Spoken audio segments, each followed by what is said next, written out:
жергиликтүү бюджеттин, жергиликтүү менчиктин кармагында турган пляж мынакей. Эми барып жеке менчикке барып көргүлө алардыкы кандай. Баары тең таптаза, кумдардын баары тазаланган, лежактардын баары жатат, грибоктордун баары коюлган. А биз айтып атабыз, баары ачык болсо ушундай болот мынакей. Кирип чыкканы билинбей калат. Же гигиена жок, же санитария жок бул жерде.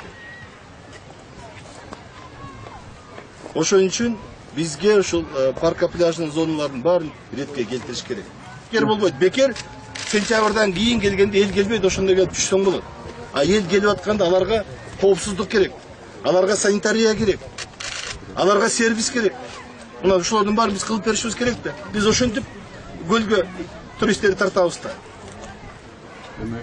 Бул иш бул 1-2 жылдан бери келип баарын тазалатып Жок, канаке, ушул тазалаганыңар ушул.